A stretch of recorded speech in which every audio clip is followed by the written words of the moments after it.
Few had anticipated that, at the grand age of 89, Johnny Mathis, the velvety voice behind classics like Chances Are and Misty, would choose this moment to unburden his heart. Over the decades, he's serenaded generations with his warm vibrato, earning 6 Grammy nominations and selling millions of records. His image has remained almost unassailable, the gentle romantic, the consummate gentleman of song. Yet during a recent sit-down for a documentary celebrating his 9 decades, he paused, leaned forward, and uttered words that left even his closest friends gasping. There was one person I hated with a passion. That admission, delivered in a hushed tone, was all it took to shatter the myth of Johnny Mathis, the perpetual peacemaker. It wasn't a rival singer, nor a spiteful business associate, nor a disapproving family member. The name that followed felt nearly unthinkable.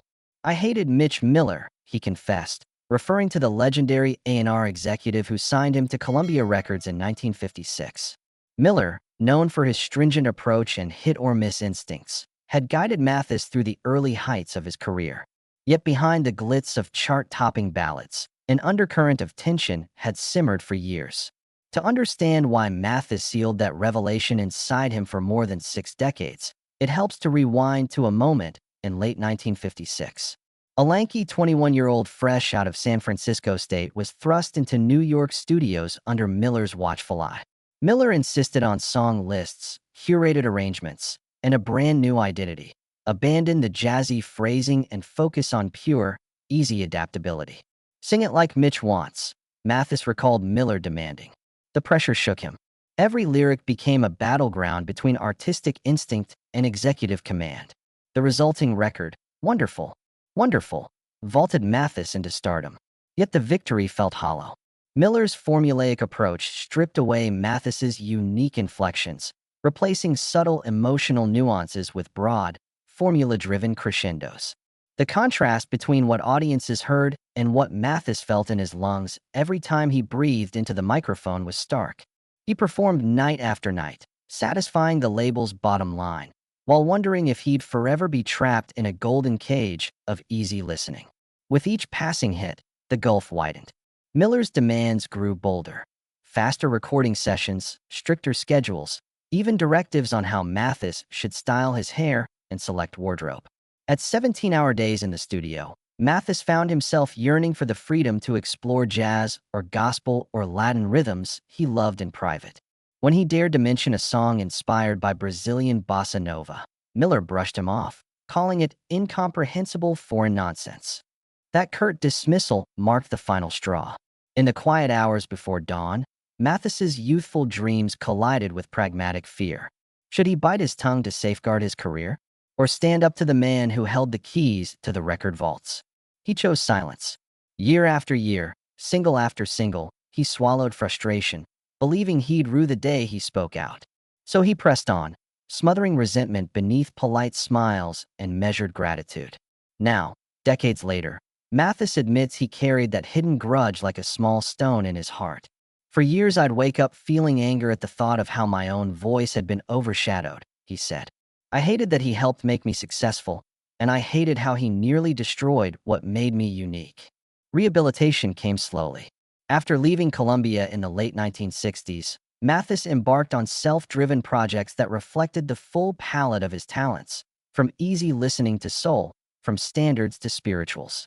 Each new recording reclaimed another piece of the voice Miller had nearly buried.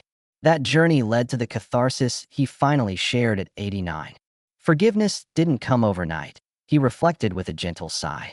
It took a lifetime to understand that the man who shaped my career also challenged me to become stronger. Love and hate often share a thin line. In revealing the secret bitterness he once nursed, Johnny Mathis proves that even the sweetest melodies can mask deep-seated discord. And just when we thought we knew his story in full, he reminds us that every legend has its hidden notes. The bitterness that simmered between Johnny Mathis and Mitch Miller boiled over most nights in the studio's control booth, long before the hit singles warmed the airwaves. Picture a cramped room lined with padded walls, cables snaking like vines across the floor, and 2 men facing off. A soft-spoken singer in fine-tailored suits, and a commanding A&R chief with a clipped speech and a single-minded vision. Miller would lean forward, finger-tapping the glass partition, issuing curt directives. More bravado on the high notes. Eliminate the jazz runs. Keep it safe. Our audience expects comfort. Mathis, his heart racing beneath that polished exterior, would muster a nod, all the while quelling the urge to push back. He knew that any dissent threatened his chance at the next number one. In those formative years, Mathis internalized a grim calculus. Success meant compliance. He'd arrived at Columbia Records in his early 20s, starry-eyed and hungry for approval, unaware how deeply Miller's machine would grind away at his artistic spark. Yet, the singer's undeniable talent proved both a blessing and a curse. Executives marveled at his tone, his pitch-perfect control, his ability to sustain a phrase so long it felt like time itself was pausing in reverence.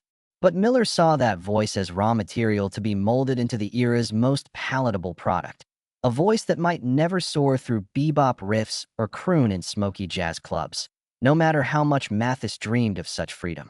One particularly telling session unfolded in early 1958, when Mathis arrived with a hopeful grin, clutching an arrangement of a song by Gil Evans, whose orchestral palette promised moody undertones and lush textures.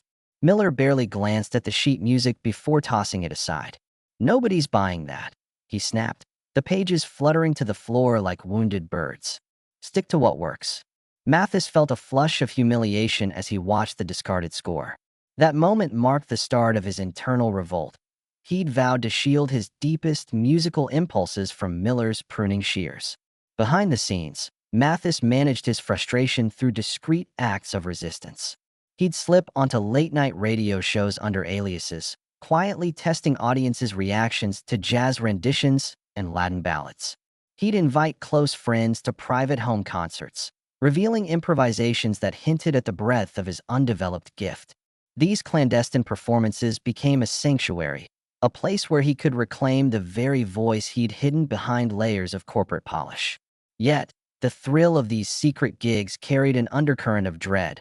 What if Columbia discovered his unauthorized experiments? The fear of reprisal kept those sessions shrouded in secrecy for years. Meanwhile, the public facade remained immaculate. Mathis's image, a refined suit, neatly combed hair, and that boyish grin, broadcast reliability and warmth. Fans purchased his records by the millions, craving the familiarity of his phrasing and the safety of Miller's formula. Each chart-topping hit cemented the bond between singer and audience, yet widened the chasm between Mathis's public persona and private anguish. He often boarded tour buses at dawn, gazing out the window as sleepy towns rolled by, longing for a stage where he could simply be rather than perform as told. As the 1960s dawned, the friction between artistic ambition and commercial success intensified. Mathis experimented with branching into contemporary soul and rock-inflected pop, signing demo tapes that showcased huskier vocals and edgier arrangements. Columbia, with Miller's blessing, rejected them en masse. "That's not our market," Miller lectured him. "Stick to the script." Each rebuff chipped away at Mathis's confidence, prompting questions he would wrestle with for decades. Was he a mere vehicle for corporate hits, or an artist with something unique to say? Did the velvet envelope of his voice confine him to the past, or beckon him toward uncharted musical horizons? The turning point arrived in 1968, when Mathis faced a crossroads: renew his contract with Columbia under Miller's tight reins, or break free and risk obscurity. That year, he made the audacious decision to walk away. Without Miller's promotional juggernaut propelling him, Mathis's subsequent recordings sold modestly, yet they carried something he had long sacrificed: authenticity. Albums exploring Brazilian standards, gospel spirituals, and jazz trios arrived with Mathis's name in simple type, no executive banners attached. Critics lauded the newfound depth of his interpretations, praising his willingness to embrace vulnerability over formulaic success. Still, the wound inflicted by years of contorted artistry lingered. Mathis later admitted that surrendering commercial security left him feeling adrift, unsure if audiences would follow him to these creative enclaves. In fact, many did. A loyal contingent of fans celebrated his artistic reawakening, filling jazz clubs and concert halls where they heard not a corporate creation, but the unfiltered essence of Johnny Mathis. Yet, Every ovation reminded him of what could have been had he found this voice years earlier. Finally, at 89, Mathis spoke his truth. That latent resentment toward Mitch Miller had shadowed all his achievements. By exposing this hidden chapter, he reclaimed the narrative of his legacy. He recognized that his journey, marked by both collaboration and conflict, shaped the singer he became. In that revelation lies a universal lesson.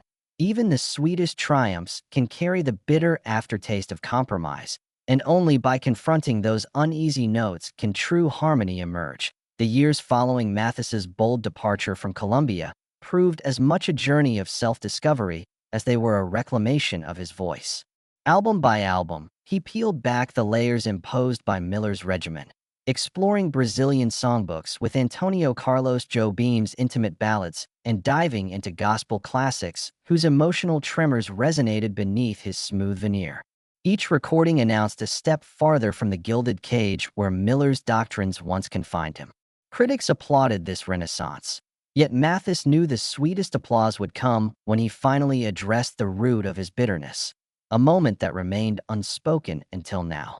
In 1985, during an anniversary concert marking 30 years in music, Mathis surprised audiences by dedicating a performance of Fly Me to the Moon to every mentor who challenged me, every barrier that tried to contain me, and every dream I dared to reclaim. It wasn't a direct jab at Miller, but the subtext wasn't lost on diehard fans aware of their storied conflict. As the orchestra swelled, Mathis's plaintive phrasing carried more vulnerability than ever, as if each note carried the weight of unspoken words. When the final chord faded, thunderous applause erupted, signaling that the audience embraced this new, uncompromised chapter of his artistry. Behind the scenes, reconciliation began to take shape, though it moved forward with characteristic caution. Mathis reached out through mutual contacts, proposing a private meeting with Miller, an overture intended to close a painful loop. Miller's initial hesitation reflected old wounds on his end. He had built an empire on producing hits, and for decades Mathis embodied that success. Yet, the executive recognized how his own heavy-handed methods had nearly extinguished Mathis's flame. In a quiet New York studio in 1990, the two men met face to face. The session lasted only an hour, filled with measured apologies and reflections on the industry's shifting tides. Mathis later said that Miller's voice, softer than in their earlier clashes, carried genuine regret and an unexpected respect for the artist Mathis had become. Still, full forgiveness remained a process rather than an event. Over the following decades, the two crossed paths at awards ceremonies and charity galas. Miller would applaud Mathis's live performances from backstage. Mathis would nod toward Miller's seat as he took his bow. No public statements proclaimed their truce. Both men preferred wordless gestures over grand pronouncements. In those silent acknowledgments, audiences glimpsed the nuance that had eluded them for so long. That success and compromise often travel hand in hand, and that true artistry demands the courage to confront those compromises. On the 50th anniversary of his first hit single, Mathis released a memoir that finally laid bare the full story. He devoted an entire chapter to Mitch Miller, calling him the most formidable gatekeeper of my destiny. He detailed the sessions that bruised his spirit, the covert gigs that sustained his creativity, and the sprawling emotional landscape he navigated once free of corporate oversight. Readers found themselves riveted by the portrayal of Miller not as a monolithic villain, but as a flawed human driven by his own convictions. This balanced narrative earned the memoir critical praise for its honesty, humility, and refusal to indulge in caricature. As Mathis approached his 90th birthday, documentarians clamored for interviews. One acclaimed biographer asked him why he waited so long to speak of his bitterness. Mathis paused, searching through decades of memories, then replied, "Bitterness is a private chasm. You don't cross it until you're ready, until you've learned its lesson and can see beyond the pain." He described how forgiveness unlocked new dimensions of joy in his later performances, allowing him to sing with a heart unburdened by old grievances. Fans who witnessed his Twilight concerts often remarked that he seemed more present than ever, his voice warmed by life's richness rather than cooled by regret.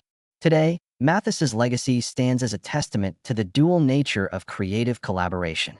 On one hand, Mitch Miller's direction launched him to superstardom.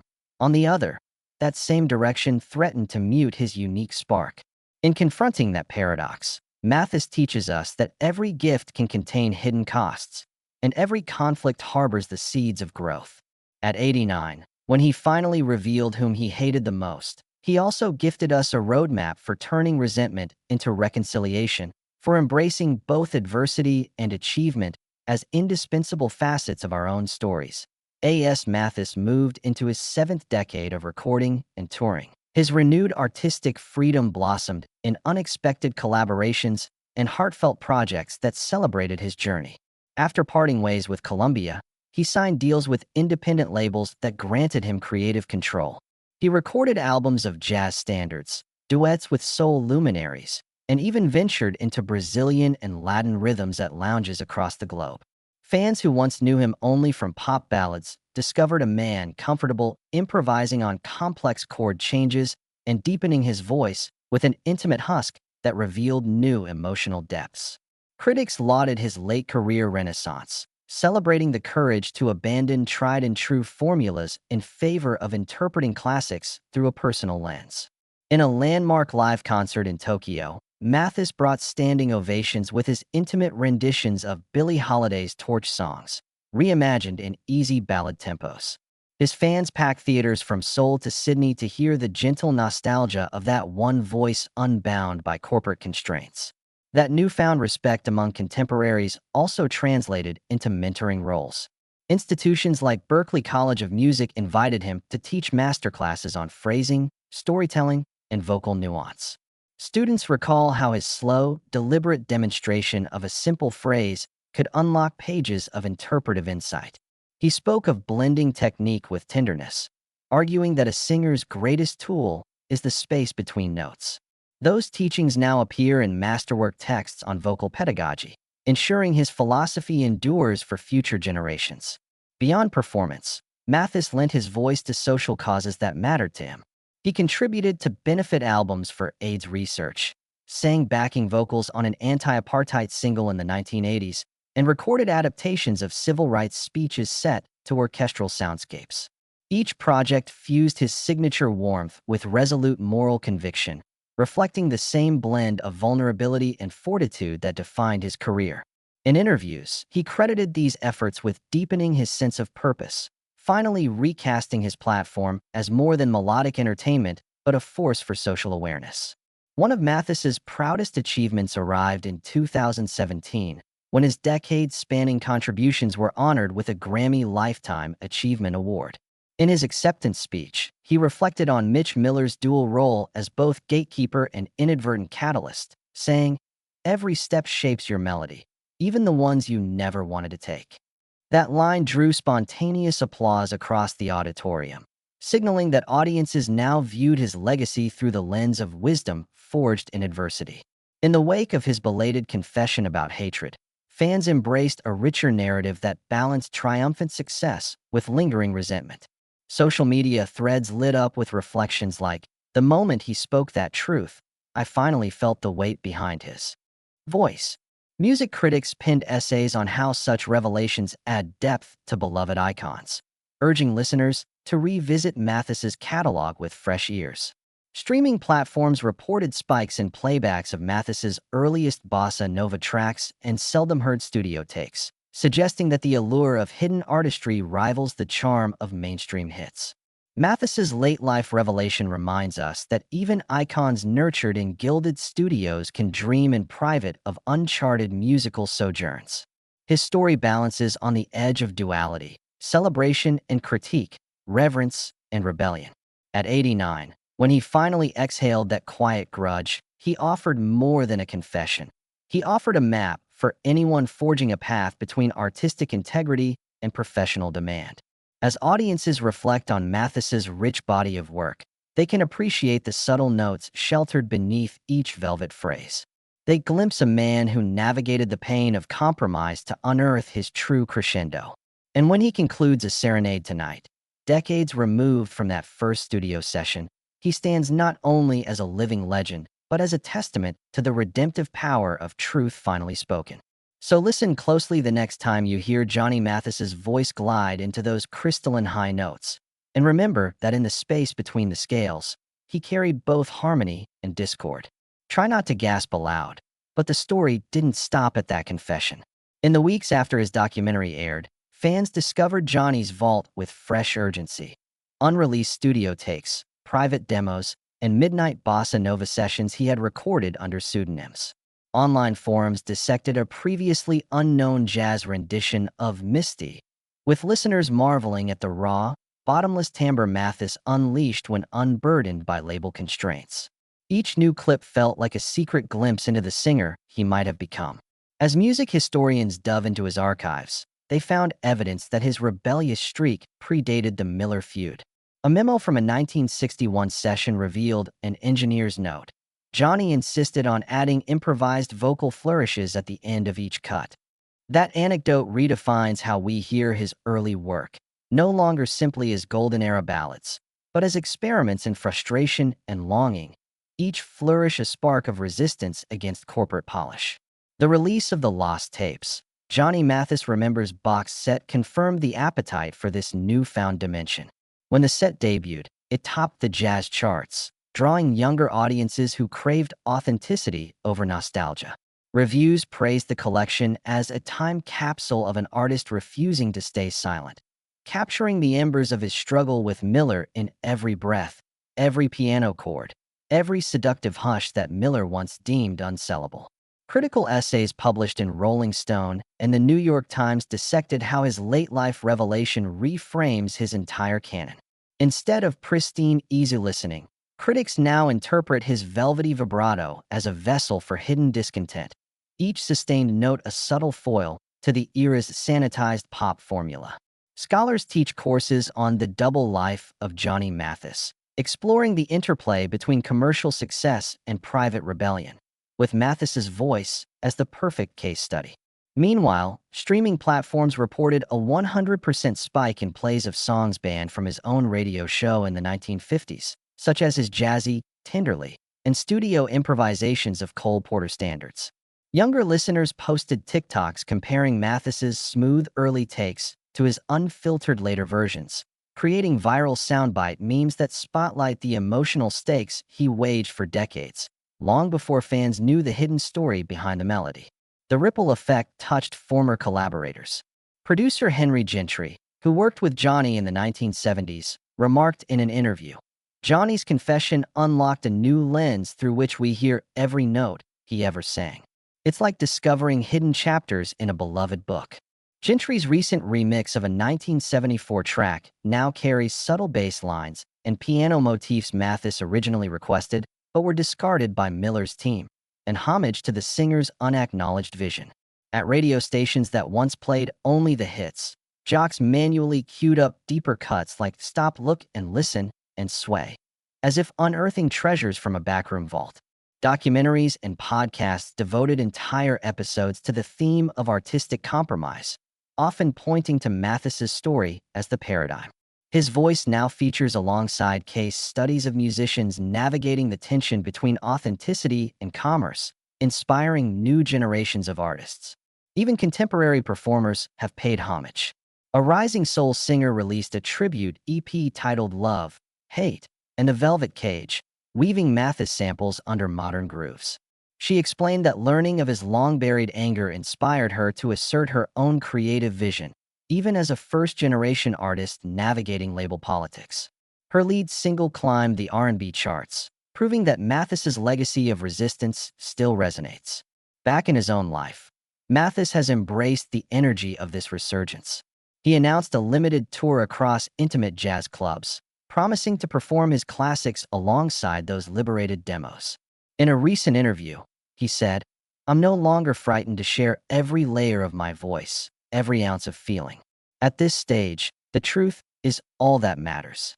Fans now flock to theaters expecting not just nostalgia, but revelation. As we approach his 90th year, Johnny Mathis stands not just as an icon of romance, but as a testament to the redemptive power of speaking one's whole truth. His final grand act may not be a chart-topping hit, but the courage to lay his authenticity bare, inviting each listener into the complex harmony he shaped against the odds. 1890, Johnny Mathis stands at a rare crossroads where history, artistry, and personal revelation converge. For decades, his voice soothed and uplifted, yet beneath his velvety warmth lay a reservoir of unspoken creative rebellion. Today, he embraces the totality of that journey, every high note, and every hidden scar woven into the tapestry of his legacy. Audiences who once equated him with golden era ballads now discover an artist unrestrained, offering final insights that transform every lyric into a nuanced narrative of perseverance and liberation. Reclaimed Melodies isn't a nostalgia act, it's a living chronicle. When Mathis steps onto those intimate stages, the hush crackles with anticipation not just for familiar songs, but for the revelations he shares between verses. He recounts the night and day contrast between studio compliance under Mitch Miller and clandestine jazz explorations after hours. He confesses how record executives once dismissed his most daring instincts, only to realize too late that those instincts defined the very spark that captivated listeners. These candid moments invite each fan to step beyond melodies into the heartbeat of an artist who refused to remain silent. As the tour unfolds, Mathis extends his mission to emerging talent. In backstage salons, he invites young singers to perform raw demos. Indeed, he listens intently, then offers mentorship rooted in hard-earned wisdom. He urges them to draw boundaries, to chart creative territory that no contract can suppress. One protege, a rising soul vocalist in Los Angeles, shared that Mathis's counsel gave her the courage to tighten a record deal clause safeguarding her songwriting rights. That single act of advocacy echoes far beyond any chart position, reflecting a lifelong commitment to safeguarding artistic integrity. Beyond performance, Mathis renews his philanthropic endeavors with fresh vigor. He donates proceeds from reclaimed melodies, merchandise to music education programs serving underprivileged communities. He funds songwriting retreats where budding composers free themselves from genre constraints, reconnecting with personal stories. In Chicago, he sponsors after-school vocal workshops that emphasize improvisation and homage to the midnight sessions Miller once forbade. Through these initiatives, he fosters environments where creativity can flourish without fear, ensuring that no artist ends up silencing his own voice for the sake of marketability. Meanwhile, the documentary chronicling his late-in-life confession garners acclaim as a standout music biopic. Critics praise how its final act intertwines archival studio footage with present-day reflections, driving home the inevitability of personal reckoning. Festivals award it Best Documentary, highlighting how Mathis's story transcends music to address universal themes: the tension between authenticity and conformity, the complexity of forgiveness, and the power of embracing one's full narrative, even the chapters marked by conflict. On streaming platforms, the impact is visible. Playlists titled Uncaged Classics and Echoes of Truth top charts, bridging generations as listeners old and new explore the depth concealed in every track. Social media buzz escalates as fans debate which unreleased demo best captures Mathis's undiluted soul. Hashtags like #MathisTruth and #UnfilteredVelvet trend for weeks, a testament to how his truth resonates in an era hungry for genuine human connection. In print, his memoir's second edition climbs bestseller lists all over again. This update includes never-before-seen photographs of late-night studio sessions and personal reflections on aging as an artist. Reviewers note the profound shift in tone, from a polished veteran's humble reminiscence to a candid elder's stirring testament that sometimes the most powerful notes lie in stories long untold. Readers respond with letters recounting how Mathis's journey sparked their own decisions to reclaim personal truths, whether in art, business, or everyday life. Even now, Mathis remains reflective. In recent interviews, he pauses when asked if he regrets the decades of silence. He considers the question with characteristic grace, then says, "Regret is a luxury I can't afford." Every moment, every compromise, and every stand shaped the melody of my life. Without those tensions, my voice wouldn't carry the weight of redemption I feel today. These words underscore a final, vital lesson: that conflict, however painful, can become the wellspring of genuine expression. As the curtain falls on this extraordinary chapter, Johnny Mathis leaves more than a discography of classics. He leaves a roadmap for artists and admirers alike. He models the courage to acknowledge bitterness, embrace forgiveness, and transform both into art that endures. Above all, he redefines what it means to be an icon, not as an immutable symbol, but as a fellow human whose truth evolves across time. In revealing who he once hated the most, he gifted us an empowering truth. Authenticity, once liberated, resonates more deeply than any manufactured harmony. And that, perhaps, is his final, most beautiful refrain.